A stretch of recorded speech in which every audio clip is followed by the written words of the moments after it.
Two our channel তে cookie story. আশা করি তোমরা সবাই ভালো আছো, তোমাদের দয়ায় আমরাও অনেক ভালো আছি।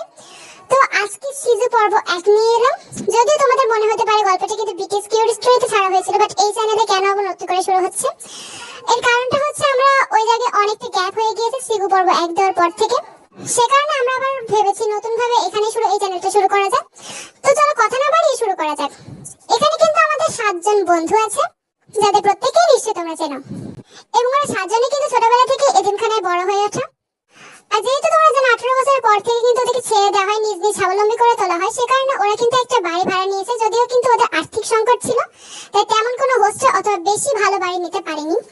বাকিটা কিন্তু তোমরা তাদের কাছ থেকে শুনে এসো। এই জাঙ্কুক, ওই যে জিনিসগুলো আছে না ওইগুলো ভেতরে আন। সকাল থেকে সবকিছু আমিই করে যাচ্ছি, একটু হেল্প তো কর। জিমিন একটা হেল্প করছে না, আমি অনেক হেল্প করছি। ভেতরে সবকিছু তো ঝাড়টা আমিই দিলাম। তবে আরেম, তোর না এমন পছন্দ, এই দ্বিতীয় বিশ্বযুদ্ধে ভেঙে পড়া বাড়ি কেন নিচ্ছিস? আরে ভাঙিনি তো। আর তাছাড়া বুঝতেই তো পারছিস আমরা কি নেব, আমাদের একটা হোস্টেল রুম নেওয়ার মতোটাই আমাদের টাকা নেই। এইটা কোনোভাবে যে পেয়েছি সেটাই আমাদের কপাল। হ্যাঁ সেটাও ঠিক, মালিক তো আর দেশে থাকে না, না হলে তোকে দিতই না। মালিক না রে, মালিক না, এটা সরকারের দখলে ছিল, একটা দয়ালু মালিক ছিল, সেখান থেকেই পেয়েছি। তবে সবকিছু দেখেছিস তো, মানে এই বাড়িটা না আমার কেমন একটা অদ্ভুত লাগছে। বিশেষ করে আমরা যদি ভেতরে যাই তখন যদি ছাদটা ভেঙে পড়ে, তখন মানে এমন যদি কিছু হয়, সে বিষয়টা কিন্তু একটু খেয়াল রাখতে হবে। হ্যাঁ আমি তো বুঝেছি যে খেয়াল রাখা লাগবে, ওই তো আমাদের একটু সাবধানে চলাচল করতে হবে, ব্যাস, তাছাড়া সবকিছু ঠিক আছে। তো আর কি, সন্ধ্যার ভেতরে কিন্তু ওরা 7 জন সমস্ত কিছুই গোছগাছ করে নিল। ওরা 7 জন কিন্তু সেম ভার্সিটিতে সেম ডিপার্টমেন্টে পড়ে। তো যাই হোক, ওই সন্ধ্যাবেলা কিন্তু জিন আর আরএম ছিল না, ওরা দুজন কোনো কারণে মার্কেটে গিয়েছে। এই ভি, রুম ম্যানেজমেন্ট তো হয়ে গিয়েছে তাই না? হ্যাঁ, তবে এটা একটু কেমন না, তুই জাঙ্কুকের সাথে কেন থাকবে বলতো ভি? তুই আমার সাথে থাকবে, আমি তোর বেস্ট ফ্রেন্ড। উফ, আরে তাতে কি হয়েছে ভাই, ছোট মানুষ ভয় পায়, বুঝছিস? একটু বড় ভাইয়া থাকা লাগবে না? আর তাছাড়া কিছু না। হ্যাঁ, আমার ওই ঘুমন্ত সুগার সাথে দিলি, আর কোনো কাজ পাসনি। বেশি কথা বলিস না জিমিন, তুই আমার সাথে পেয়েছিস সেটা তো ভাগ্য। তবে বিষয়টা হচ্ছে আমাদের দুজনকে উপরতলায় কেন দিলি বলতো? আমার তো ভয় লাগছে, এমন একটা বাড়ি যদি ছাদ ভেঙে নিচে পড়ে যায়। আরে না না, তেমন কিছু হবে না। এমন টাইমে কিন্তু আরে আমার জিন আসে। আরে শোন, বাড়ি কিন্তু অতটাও খারাপ না, তোরা একেবারে আন্ডারস্টিমেট করিস না। বাদ দে, তোরা কোথায় ছিলি এতক্ষণ? বলছিলাম না মার্কেটে গেছি। আজকে রান্না বান্না করার ইচ্ছা নেই, তাছাড়া যেসব সবজি দরকার হতে পারে জিন তো বললো ওইটা রান্না করবে, সবকিছু এনেছি। ওই খাবার নিতে গিয়েছিলাম, যদিও মার্কেটের সামনে একটু দূরে, তাই আমাদের একটু আগে বেরোনোটা উচিত ছিল। নেক্সট কিন্তু সবাই খেয়াল রাখবি, যদি রাতের প্রয়োজন হয় তাহলে কিন্তু বিকালে বেরোতে হবে, কারণ জায়গাটা একটু দূরে। আমাদের ভার্সিটি তো অনেক দূরে পড়বে তাই না? কি একটু ঝামেলায় পড়লাম। তো যাই হোক, ওরা রাতের মধ্যে তাড়াতাড়ি কিন্তু ঘুমিয়ে পড়ে, যেহেতু ওদেরকে সকাল সকাল উঠতে হবে। তোমাদের বাড়িটা সম্পর্কে আমি একটু বলে দিই। বলতে গেলে বাড়িটা কিন্তু, যেহেতু আমি তোমাদের প্রথমেই বলেছি, দ্বিতীয় বিশ্বযুদ্ধে বিধ্বস্ত বাড়ি। অতটা বিধ্বস্ত নয়, আরবের কথা অনুসারে আমরা যেটা বুঝতে পারলাম। বাড়ি কিন্তু 1939 সালের আগে বানানো, তবে বেশি দিন আগে না। তখন কিন্তু বাড়িটা প্রায় নতুনই ছিল, যেটা কিন্তু এখন অনেক পুরনো। এবং আর্থিক সংকটে পড়েই কিন্তু ওদের 7 জনের এই একই বাড়িতে থাকা লেগেছে। বিষয়টা হচ্ছে বাড়িটা কিন্তু ডুপ্লেক্স, যেহেতু আগের বাড়ি আগেকার জমিদার বাড়ি বলতে পারো, তোমরা বুঝতে পারছো। সত্যি বলতে নিচতলার যে রুমগুলো রয়েছে ওই সমস্ত ঘর কিন্তু ব্যবহারের অযোগ্য। নিচে একটা মাত্রই ঘর আছে, যে ঘরটা কিন্তু ব্যবহারের যোগ্য। সে কারণে কিন্তু জাংকুক আর ভিকে কিন্তু নিচতলায় দেওয়া হয়েছে। প্রথমে কিন্তু কথা ছিল আরেকটা রুম পরিষ্কার করে আর এম জি না যেহেতু থাকবে, যেহেতু অনেক ভয় পাইছে, ওকে কিন্তু একা দেওয়ার কোনো লাইনই নেই, ওরা 3 জন নেবে। বাট নিচতলা যে রুমটা ফাঁকা ছিল সেই রুমটা কিন্তু অনেক ছোট ছিল, 3 জনের হবে না। সে কারণে ওরা 3 জন সহ সুগা আর জিমিন কিন্তু উপরের রুমটা নিয়েছে। তবে সুগা আর জিমিন কিন্তু আলাদা থাকে। এক কথা বলতে পারো জাংকুক আর ভি কিন্তু একটা এক ঘরে পর্যায়ে রয়েছে, বাট ওরা কিন্তু নিজেরাই চয়েস করে নিয়েছে, ওদের কোনো সমস্যা নেই নিচতলার রুমটা নিতে, কারণ নিচতলায় একজনকে না একজনকে থাকাই লাগবে, সবাই তো আর উপরতলায় থাকতে পারে না। তো বাড়ির প্যাটার্নটা নিশ্চয়ই তোমরা বুঝতে পেরেছো। তো সেদিন রাতের বেলা যেহেতু সবাই তাড়াতাড়ি ঘুমিয়ে পড়লো, তো চলো ভি জাংকুকের রুম থেকে একটু দেখে আসি। অনেকক্ষণ যাবত ভি আর জাংকুকের কিন্তু কোনো ঘুম আসছে না, কারণ এত তাড়াতাড়ি ঘুমানোর অভ্যাস কিন্তু ওদের নেই। আচ্ছা ভি, ঘুমিয়ে পড়েছিস নাকি? ঘুমাবো কি করে, আমার একদমই অভ্যাস নেই এতটা ঘুমানোর। আমার মনে হয় আরেমরা সবাই ঘুমিয়ে পড়েছে। আরে ওরা তো আগেও ঘুমিয়ে পড়তো তাড়াতাড়ি, ছোটবেলা থেকে তো দেখছি। চল এক কাজ করি, আমাদের যেহেতু ঘুম আসছে না, আমরা একটা গল্প পড়ি। গল্প পড়বি? কোথা থেকে গল্প পড়বি তুই এখন? আরে তোকে বলছিলাম না একটা ভূতের গল্পের বই এনেছি আমি, ওইটা পড়বো। অন্ধকারে লাইট জ্বালাস না। এখন যদি লাইট জ্বালাস তাহলে আরাম দেখিস, এর নিচে এসে আবার বকাবকি শুরু করে দেবে। তোর মনে আছে গল্পটা? তুই আমাকে বলতে পারিস। হ্যাঁ, গল্পটা শুনবি? সেখানে ভিয়া জাঙ্কুক নামে দুটো ছেলে ছিল। দুটো ছেলে একসাথে হাঁটাহাঁটি করছিল। কোথায় হাঁটাহাঁটি করছিল? পৃথিবীর অভ্যন্তরে হাঁটাহাঁটি করছিল। কি? পৃথিবীর অভ্যন্তরে? চুপ কর। তো এই ফালতু গল্প শুনলে আমার ঘুম চলে আসবে। আরে ঘুম আসানোর ব্যবস্থাই তো আমি করছি, বুঝিস না? তো ওরা দুজন কিন্তু একটু কথা কাটাকাটি হচ্ছিল, এমন টাইম হঠাৎ শুনতে পেলো আরের মধ্যে ডাকছে। এই চুপ চুপ। আরেম ডাকছে মনে হয় জেনে গিয়েছে যে আমরা ঘুমাইনি এখনো। কিন্তু আরেমের গলা তো আমি পেলাম না। তুই কিভাবে পেলি? তুই আরেমের কথা শুনিসনি? এই মাত্রই তো ডাকলো আমাদের নাম ধরে। তাহলে তুই শুনিসনি? আরেম কেন ডাকবে এখন? আচ্ছা দাঁড়া, আমি একটু দেখে আসি তাহলে। জাঙ্কু কিন্তু বেরিয়ে দেখলো কেউই নেই।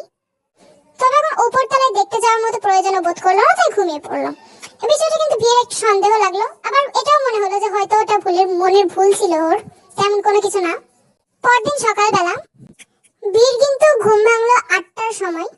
যেহেতু first day, so first day হিসেবে কিন্তু একটু দেরি হয়ে গিয়েছে ওদের ভার্সিটিতে যাওয়ার জন্য। তো ভি পিছনে মানে ফিরে দেখে যে ওই জায়গায় কিন্তু জাঙ্কুক ছিল না। আরে জাঙ্কুক আগেই উঠে পড়েছে, ওকে বলেছিলাম যে আমাকে ডাকতে, ডাকেনি কেন আমাকে? ধুর, এই এমন একটা জিনিস। ভি যেই বিছানা থেকে নামতে চায়, পা দুটো যেই মেঝেতে রেখেছে, এমন টাইমে ওর মনে হলো মেঝেতে যেন কিছু একটা পড়ে আছে। তো ভি প্রথমে বুঝলো না, পরে তাকিয়ে দেখে ওই জায়গায় লাল লাল কি একটা জানি পড়ে আছে। আরে এটা আবার কি? এটা তো ঘন রক্ত নাকি? কোথা থেকে পড়ছে? উপর তলা থেকে পড়ছে রক্ত মানে? তো এমন টাইমে ওই জায়গায় কিন্তু জিন আসে। কি ব্যাপার, কখন থেকে টাকা লাগবে তোকে? এখন উঠবে না? আজকে তো দেরি হলে সমস্যা হবে। খুব কষ্ট করে কিন্তু আমরা নিয়েছি এই জায়গায়, আর তুই এখন? হ্যাঁ, তুই দেখতে পাচ্ছিস না যে কি পড়ে আছে নিচে? তুই আমাকে মুখোমুখি করছিস? উপরতলায় কি হয়েছে? রক্ত পড়ছে কেন? কি কি বলিস তুই এগুলো? কি পড়ে আছে? কোথায় কি পড়ে আছে? উপরতলায় কি পড়ে আছে? হ্যাঁ হ্যাঁ, রক্ত কোথায় গেল? গায়েব হয়ে গেল? তুই বিশেষ করে এখানে রক্ত পড়েছিল, উপরতলা থেকে কিছু পড়ছিল, আমি নিজের চোখে দেখেছি। তো নিজের চোখটা এখন পায়ে লাগা আর তাড়াতাড়ি ঘুষ, তাড়াতাড়ি তাড়াতাড়ি। জাঙ্কুক থেকে ডেকে ডেকে পায়নি চলে এসেছে। বাকিরা কিন্তু বেরিয়ে পড়ছে। তুই যদি এখন না যাস আমিও কিন্তু চলে যাবো। এখন বল তুই ক্লিয়ারলি তুই যাবি কিনা? আচ্ছা ঠিক আছে, আমি গোছাচ্ছি, তুই যা, তাড়াতাড়ি গোছা প্লিজ। তুই বলে কিন্তু জিন চলে গেল। বিয়ের একটু অবাক লাগলো, কাল রাতের একের তো ওই ঘটনার এখন এরকম একটা অবস্থা হলো। তো যাই হোক, এই নিয়ে কিন্তু বিয়ের মনটা হালকা একটু খারাপ ছিল, যেহেতু সকালবেলায় ওর জিনের কাছে একটু বকা শোনা লেগেছে। তো ওরা যখন ভার্সিটিতে গেল, ফার্স্ট ইয়ার ভার্সিটি কিন্তু অনেক ভালো কেটেছে ওদের, অনেক সুন্দর একটা জায়গা ছিল। তো ভার্সিটিতে ওদের সাজানোর কিন্তু আর বন্ধুরই প্রয়োজন নেই, ওরা নিজেরাই বন্ধু। তবে অন্যান্য সবার ক্লাসমেটের থেকে ওদের একটা মেয়েকে কিন্তু অনেক বেশি ভালো লাগলো। মেয়েটি কিন্তু অনেক ভালো, মেয়েটির নাম হলো ওয়াইন। বিশেষ করে জেহপেরটা আরো ভালো লাগলো। এই শোনো জেহ, তোমরা আমাকে বাই না বলে চলে আসছো? আর আমি তোমাকেই খুঁজছিলাম বাই বলার জন্য। কোথায় ছিলে তুমি? আমি গান শিখতে গেছিলাম। গান শিখতে? এখানেই শেখো নাকি? তোমার অনেক ভালো লাগে নাকি গান শেখা? হ্যাঁ, আমি গান গাইতে অনেক বেশি ভালোবাসি, সেই কারণে গানটাই আমি শিখি, খুব ভালো লাগে আমার। যাই হোক, বাকিরা কোথায়? ওরা বাইরে ওয়েট করছে। তুমি কিছু না মনে করলে আমরা একটু কথা বলতে পারি? হ্যাঁ বলো, কিছু মনে করবো কেন? তোমার নাম্বারটা দেবে? মানে আমাদের 7 জনের, আমি নিচ্ছি আমাদের 7 জনের পক্ষ থেকে, যেহেতু তুমি এখন অনেক ভালো ফ্রেন্ড হয়ে গিয়েছো আমাদের, তাই ফ্রেন্ড হিসেবে তো নাম্বারটা নিতেই পারি। অবশ্যই, কেন নিতে পারো না? তোমার অ্যাড্রেসটা দাও আমাকে, আমিও দিচ্ছি। তোরা কিন্তু অ্যাড্রেস আর নাম্বার বিনিময় করে নিল এবং কাজ শেষে কিন্তু ফিরে এলো। তোর সাথে রাতের বেলার সবাই কিন্তু ভীষণ টায়ার্ড। ওহ মাই গড, কালকে থেকে আজকে বেশি টায়ার্ড আমি। তুমি তো আজকে বেশি টায়ার্ড হবেই জিমি, তুমি তো কোনো কাজ করনি। জাঙ্কুক, তুই আবার এই কথা বলিস না প্লিজ। ভেতরে কিন্তু সমস্ত ছাড়টা আমি দিয়েছি, তুই আসিস, তুই শুধু বাইরে জিনিসপত্রগুলো ওঠাচ্ছিলি। আরে ওই কথা বাদ দে, এখন আমি ঝগড়া করতে চাচ্ছি না। তবে যাই বলিস, ওয়াইন মেয়েটা কিন্তু আসলে অনেক ভালো, তাই না? হ্যাঁ, আমার তো অনেক ভালো লেগেছে। তাই না রে, তোর কেমন লেগেছে? আরে আজকের পড়াটা তো তোর হয়ে গিয়েছে নাকি, আবার পড়ছিস কেন? আরে রেগুলার রিভাইজ দেওয়া উচিত, যেটা আমার ছোটবেলা থেকে অভ্যাস। তোরাও দে, গল্প না করে। আরে আপাতত রাখ, আগে বল ওয়াইন মেয়েটাকে তোর কেমন লেগেছে? মেয়েটা ভালো, পড়াশোনায় অনেক ভালো, সম্ভবত গানে ইন্টারেস্ট আছে, তাই না? এই তুই কি করে জানলি? তোকে তো আমি বলিনি না গানে ইন্টারেস্ট আছে। না আসলে মানুষজনকে দেখে, তার পার্সোনালিটি দেখে, তার কালচারাল